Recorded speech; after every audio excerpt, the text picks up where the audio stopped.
exactly we understand by sustainability. Is it another subject we need to study in parallel with all other subjects, or is it an approach to decision making to make it stable and sustainable for our next generation, let's put it this way. The concept started in the 70s when UNEP, United Nations Environmental Program, look at how to achieve a sustainable world, and they introduced the concept of sustainability, but focusing it only to the environmental science, only to the climate and sustainability. That was the original concept. Later in the 80s, we had the Brundtland Commission and other UN conferences talking a lot about sustainable development. Basically, they brought sustainability into the field of development, and the decision was to look at economic growth in economic development as connected to our nature, to our environment. We cannot exploit natural resources to the way that our children will face a very difficult situation without any sources left to live. So it's not only economic growth. We need to think about next generation in terms of natural resources, water. Everything we do today should be focused on 20, 30 years after us, what we will leave to our kids, let's put it this way. Sustainability is an approach to make next generation happier than our generation. That's how we came to the concept of sustainable development. But what my institute is trying also to inquire is whether there is also a link between sustainability and peace. Peace studies were developed into a very interesting way of looking at conflict, looking at causes of conflict, but it never so far looked at sustainability as a natural science challenge to the social challenge. So that's our institute pioneer task, we hope, to explore a bit more the sustainability and peace connection. I would like to see it as an approach because, as I said, we cannot limit sustainability to environment.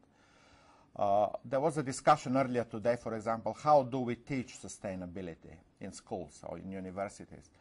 And somehow the panelists also face this dilemma, whether we can teach something like a subject, but then it will be very narrow, or whether we teach everything, politics, economics, philosophy, history, physics, but then the process of learning makes our students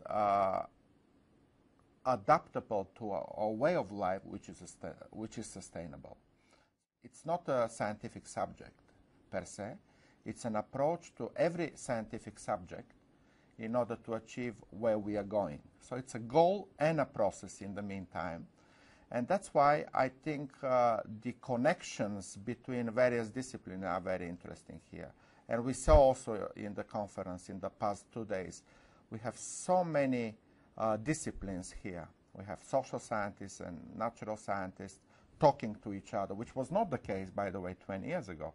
It's very interesting change that because of the magnitude of global challenges, we need to have such a collaboration, which is cross-disciplinary. Change and sustainability. We have, on one hand, dynamic developments, climate change, global change. Everything changes every day.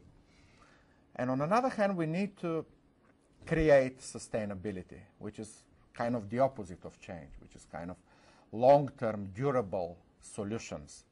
Something, for example, to invest, business investors would like to have 20 years perspective.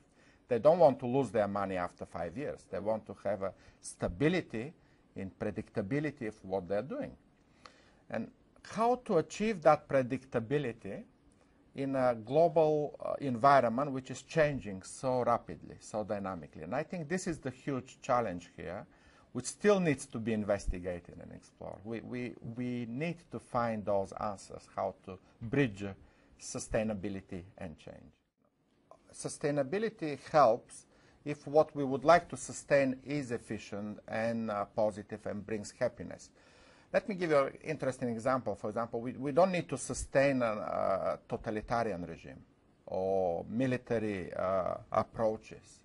So if we talk about sustainability, it is usually for the positive examples. We would like to have efficient economy, we'd like to have peaceful life, human security, welfare, and that's what needs to be addressed. But when we have problems, and the conference title is Finding Solutions to Global Problems, then we need to think about change. The challenge is that we need to know where is the threshold, when the accumulation of dynamics and evolution can create problems, and how to face those problems. What are the tools to resolve emerging threats and risks in our daily life? So again, what is interesting is that we suggest the dilemma sustainability versus change, but somehow we have to be dynamic within that dilemma. We need to find what makes issues which help our way of life long term to be sustainable, but also we need to reform, transform, change issues which affect our life, which are negative, which have negative consequences. And that measurement is also important and not easy, by the way. We might think that what we are doing is going into the positive outcome, but we might not be sure about this. So that's a difficult process. That's why I think process is important.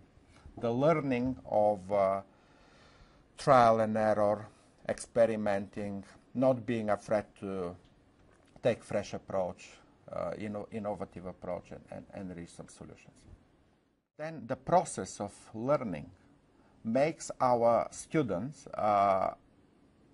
adaptable to a way of life which is sustainable.